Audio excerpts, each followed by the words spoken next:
Hai semuanya, kali ini kita akan membahas tentang menentukan sumber dan perambatan gelombang bunyi. Oke, jadi kalian pernah nggak kepikiran kenapa sih gelombang bunyi bisa terdengar? Dan mengapa bunyi yang dihasilkan di dalam studio musik tidak terdengar keras sampai keluar ruangan? Mengapa sih kalau lagi di pantai harus bersuara lantang agar bisa didengar oleh orang lain? Oke, jadi pertanyaan-pertanyaan ini dapat dijawab dengan konsep gelombang bunyi. Tapi sebenarnya apa sih gelombang bunyi itu?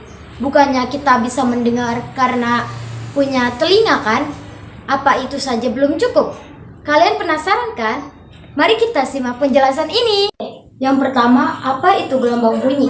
Gelombang bunyi adalah suara atau bunyi, merupakan gelombang merambat yang dihasilkan dari benda bergetar sebagai sumber bunyinya, sehingga gelombang bunyi adalah gelombang yang merambat melalui medium tertentu. Gelombang bunyi merupakan gelombang mekanik yang digolongkan sebagai gelombang longitudinal.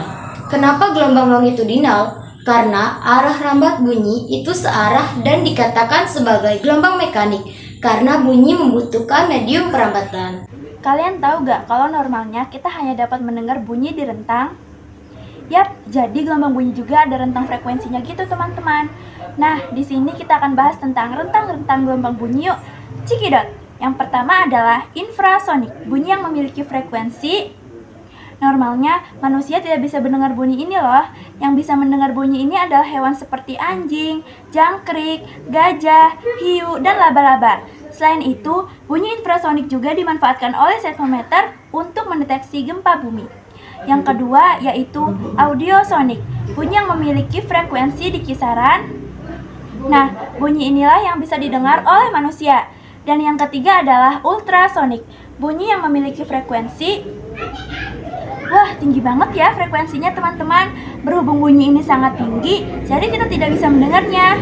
Nah guys, yang bisa mendengar bunyi ini adalah hewan seperti kelelawar dan lumba-lumba. Selain itu, bunyi ini juga dimanfaatkan untuk USG atau ultrasonografi yang digunakan untuk mendiagnosa janin di dalam kandungan. Nah, sekarang kalian sudah tahu kan apa itu gelombang bunyi? Dan yang tadi kita bahas ini termasuk ke dalam klasifikasi bunyi ya teman-teman. Sekarang, apakah kalian sudah tahu apa karakteristik gelombang bunyi? Yuk kita bahas. Berikut inilah yang merupakan karakteristik gelombang bunyi, yaitu cepat rapat bunyi dipengaruhi oleh kerapatan medium perambatannya. Bunyi akan lebih cepat merambat pada medium yang memiliki kerapatan tinggi, yaitu medium padat. Bunyi juga dapat memantul kalau gelombangnya mengenai suatu benda. Oh iya teman-teman, ternyata gelombang bunyi ini memiliki sifat-sifat juga loh. Kira-kira apa saja sih sifat-sifat dasar gelombang bunyi?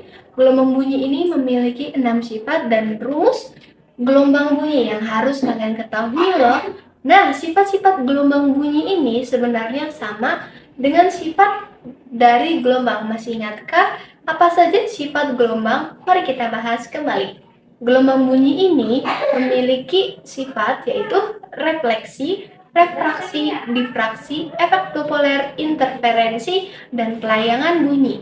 Jadi, tahu kan arti lain dari refleksi? Ya, refleksi atau pemantulan adalah sifat bunyi yang akan pertama dibahas ketika bunyi merambat melalui medium, maka bunyi akan dipantulkan apabila mengenai permukaan benda yang keras. Misalnya, bunyi tersebut mengenai permukaan batu, kaca, ataupun besi. Oh iya, contohnya adalah ketika kalian sedang berada di dalam gua, maka suara kalian akan terdengar lebih keras karena akibat pemantulan dari dinding gua tersebut. Sifat selanjutnya adalah refraksi atau pembiasan. Sifat ini terjadi ketika ada bunyi yang melewati dua medium perambatan yang berbeda. Misalnya, melewati air dan udara. Contoh, maka bunyi tersebut akan dibiaskan atau dibelokkan.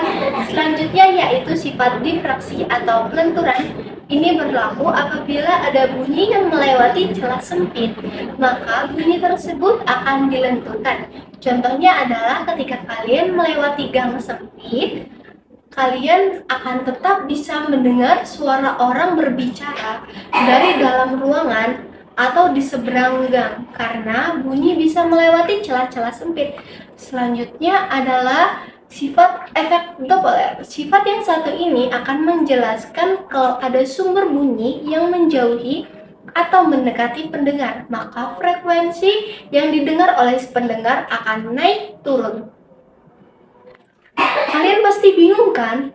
Oke, kalau gitu kita akan kasih contohnya. Misalnya ketika kalian nih sedang berdiri di pinggir jalan, tiba-tiba terdengar suara sirene ambulan dari kejauhan. Nah, ketika ambulan tersebut berjalan menjauh, maka suara sirene yang kalian dengar akan lebih rendah.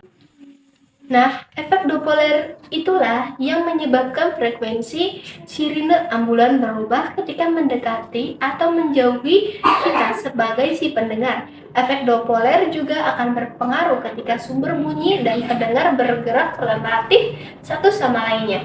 Selanjutnya adalah interferensi atau perpaduan. Ini terjadi apabila ada dua bunyi yang saling padu. Kalau keduanya memiliki frekuensi yang sama, maka bunyi yang dihasilkan akan semakin kuat. Namun, jika salah satu bunyi tersebut frekuensinya lebih rendah, maka bunyi yang akan terdengar hanya satu, yaitu yang lebih nyaring atau frekuensinya tinggi. Dan sifat yang terakhir adalah pelayangan bunyi. Sifat yang satu ini menjelaskan apa sih? Jadi sifat ini akan menjelaskan kalau ada dua bunyi yang berbunyi secara bersamaan, tetapi memiliki frekuensi yang berbeda. Berikut ini merupakan ilustrasi bunyi yang memiliki frekuensi yang berbeda. Oh ya teman-teman, bunyi dapat merambat melalui 3 cara, yaitu merambat melalui benda padat, merambat melalui benda cair, dan merambat melalui gas. Yang pertama kita akan bahas bunyi melalui benda padat. Benda padat yang dapat merambat bunyi antara lain aluminium, besi, kayu, batu, dan sebagainya. Contohnya, saat kalian sedang bermain telepon dari kaleng yang dihubungkan dengan benda, kamu dapat mendengar suara dari dalam kaleng karena bunyi sedang merambat melalui benda padat. Dan pentingnya untuk diketahui, lebih cepat merambat melalui benda padat daripada media yang lain. Ini terjadi karena benda padat melalui partikel yang lebih rapat untuk merambat bunyi. Melalui benda padat pula, bunyi dapat menunjukkan sifatnya, yaitu dapat dipantulkan. Lalu yang kedua adalah bunyi merambat melalui benda cair. Mengapa? Karena kita membenturkan dua buah batu di dalam air, bunyinya bisa terdengar dari luar air. Hal ini menunjukkan bahwa bunyi merambat melalui air, bunyi benturan tersebut lebih lemah dibandingkan bunyi benturan batu di luar air. Lalu yang ketiga adalah bunyi merambat melalui benda gas atau udara. Contohnya ketika mendengar suara orang berbicara dan dua burung berkicau, karena getaran suara itu termasuk ke telinga.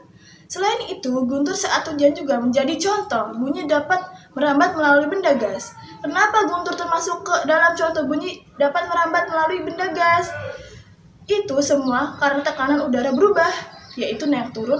Perubahan tekanan ini terus berpindah melalui tumbuhan bagian kecil molekul udara. Sementara itu, bunyi tidak dapat merambat melalui ruang hampa. Jadi, sudah tahu kan bunyi dapat merambat melalui benda padat, cair, dan gas. Alat dan bahan yang kita butuhkan.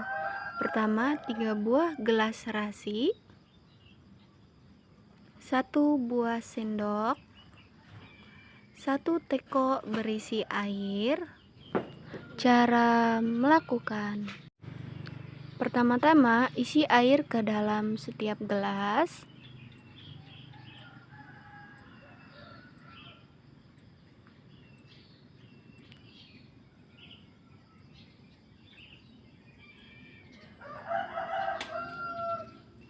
Lalu ketuk gelas menggunakan sendok dan dengarkan perbedaan suara yang dihasilkan.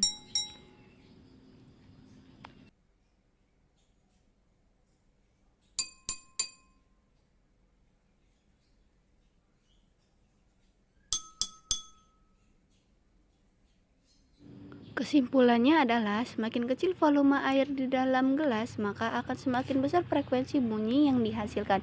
Begitu pula sebaliknya, sehingga volume air berbanding lurus dengan frekuensi bunyi yang dihasilkan.